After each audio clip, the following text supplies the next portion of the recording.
Welcome back to our channel catchy classroom.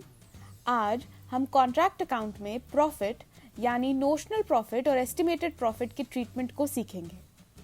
अब notional profit क्या है?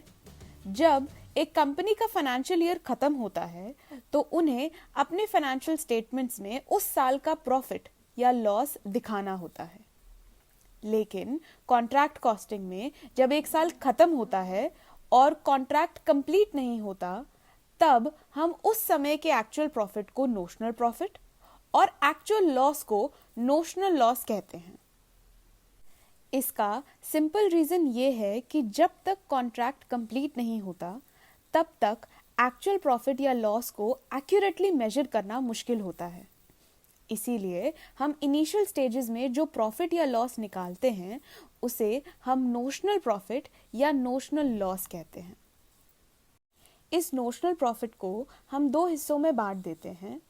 एक हिस्से को एक्चुअल प्रॉफिट के रूप में कंसिडर किया जाता है और प्रॉफिट एंड लॉस अकाउंट में डाल दिया जाता है। ये डिपेंड करता है कि कॉन्ट्रैक्ट कितना कंप्लीट हुआ है।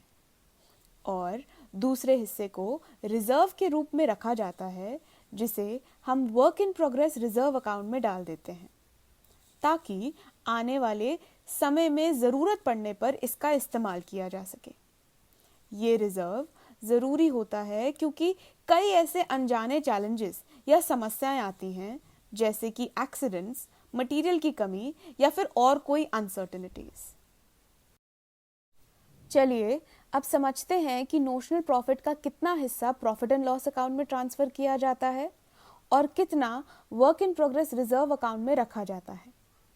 सबसे पहले जब 25% से कम काम कंप्लीट हुआ है, जब काम सिर्फ 1/4 यानी कि 25% या उससे कम कंप्लीट हुआ है, तो कोई भी हिस्सा नोशनल प्रॉफिट का प्रॉफिट एंड लॉस अकाउंट में ट्रांसफर नहीं होता, बल्कि पूरा amount work in progress reserve account में ट्रांसफर किया जाता है।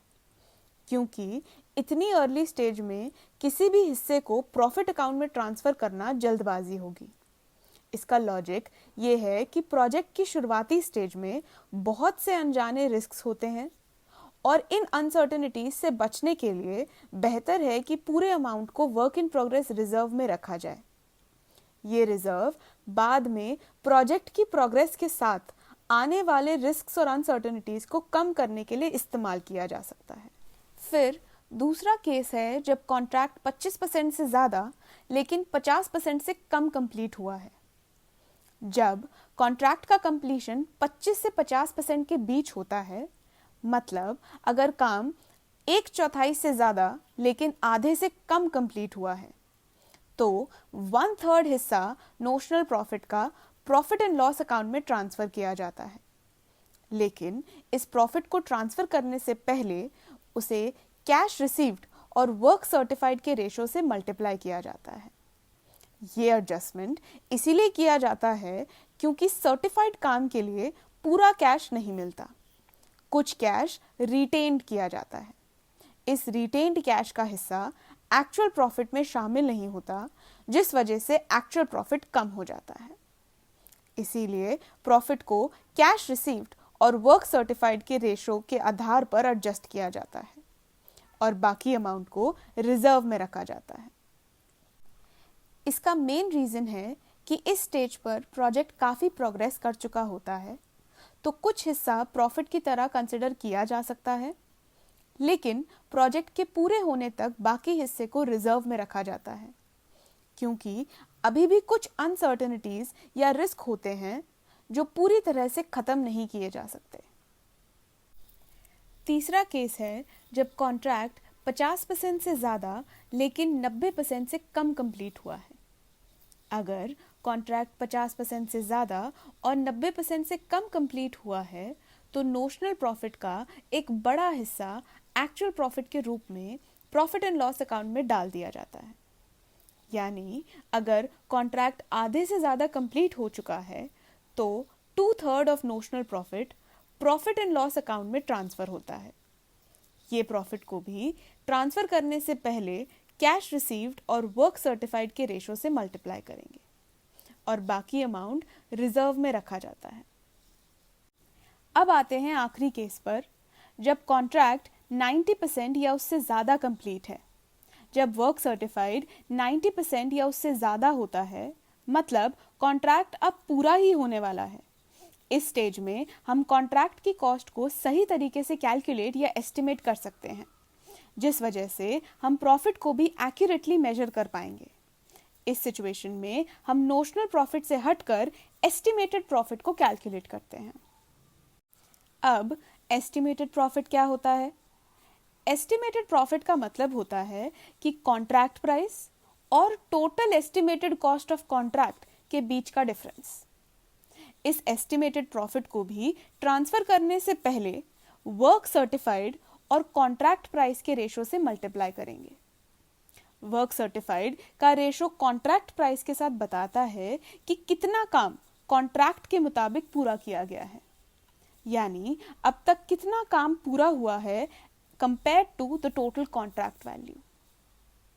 और फिर इसे हम कैश रिसीव्ड और वर्क सर्टिफाइड के रेशो से मल्टीप्लाई करेंगे। ये रेशो बताता है कि काम के अनुसार कितनी पेमेंट रिसीव हुई है। अब इस अमाउंट को हम प्रॉफिट एंड लॉस अकाउंट में ट्रांसफर करेंगे और बाकी अमाउंट को work in progress reserve account में रखेंगे। अब बात करते हैं लॉस की।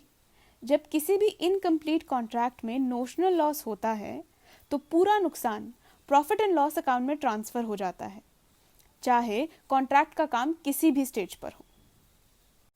So now let's summarize all the situations related to treatment of notional profit, estimated profit and notional loss. चलिए इसे पिछले वीडियो के एग्जाम्पल से समझते हैं, जहां राधिका ने कैची कंस्ट्रक्शंस प्राइवेट लिमिटेड के साथ अपना घर बनाने का कॉन्ट्रैक्ट किया था। अगर आपने हमारी पहली वीडियो नहीं देखी है, जहां हमने कॉन्ट्रैक्ट अकाउंट के कॉन्सेप्ट और फॉर्मेट को समझाया था, तो आप हमारे पहले पार्ट को देख सकते हैं डिस्क्रिप्शन और आई बटन में दिए गए लिंक पर क्लिक करके। इस एग्जाम्पल में कॉन्ट्रैक्ट की पेमेंट 10 स्टेजेस में डिवाइड की गई थी ऑफ ₹10 लाख ईच। ये स्टेजेस थी नक्शा बनाना और पास करवाना, ज़मीन की खुदाई करना, नींव डालना, पार्किंग की कंस्ट्रक्शन और फिर हर फ्लोर का कंस्ट्रक्शन यानी कि फर्स्ट, सेकंड और थर्ड, फिर इलेक्ट्रिसिटी कनेक्शन, वाटर कनेक्शन और इंटीरियर और एक्सटीरियर की फिनिशिंग, जिनकी पेमेंट मिलने की 2 कंडीशन थी। पहली, हर स्टेज को आर्किटेक्ट वेरीफाई करेंगे और दूसरी कि सर्टिफाइड अमाउंट का 10% राधिका द्वारा रिटेन किया जाएगा। और इसके अलावा बाकी इंफॉर्मेशन को यूज करके साल के अंत में कैची कंस्ट्रक्शंस ने एक कॉन्ट्रैक्ट अकाउंट भी बनाया था और नोशनल प्रॉफिट ऑफ ₹24 लाख को रिकॉर्ड किया था। अब आगे बढ़ते हैं और नोशनल प्रॉफिट को डिवाइड करते हैं, जिसके लिए ये जानना जरूरी है कि हम किस स्टेज पर हैं कंस्ट्रक्शन की।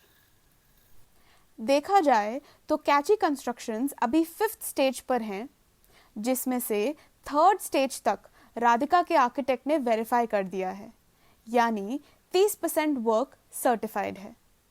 30% का मतलब है केस 2, यानी हमारा वर्क सर्टिफाइड 25 से 50% के बीच में है। तो प्रॉफिट एंड लॉस अकाउंट में कितना अमाउंट डालेंगे, ये कैलकुलेट करते हैं। हम नोशनल प्रॉफिट का 1/3 अमाउंट लेंगे और उसे कैश रिसीव्ड और वर्क सर्टिफाइड के रेशो से मल्टीप्लाई करेंगे।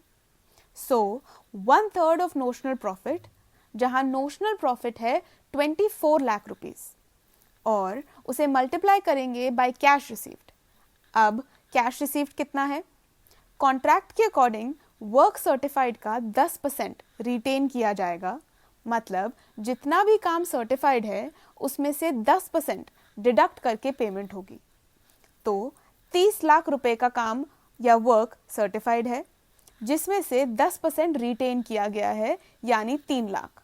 तो एक्चुअल कैश रिसीव्ड है ₹27 lakh and divided by work certified which is 30 lakh, तो आता है अमाउंट ऑफ ₹7,20,000, जिसे प्रॉफिट एंड लॉस अकाउंट में ट्रांसफर करेंगे एंड बैलेंस अमाउंट यानी कि 24 लाख रुपीज़ माइनस 7,20,000 रुपीज़ जो आता है 16,80,000, उसे वर्क इन प्रोग्रेस रिजर्व में डालेंगे। अगर आपको ये वीडियो पसंद आया तो लाइक करें, शेयर करें और हमारे चैनल कैची क्लासरूम को सब्सक्राइब करें। Thank you.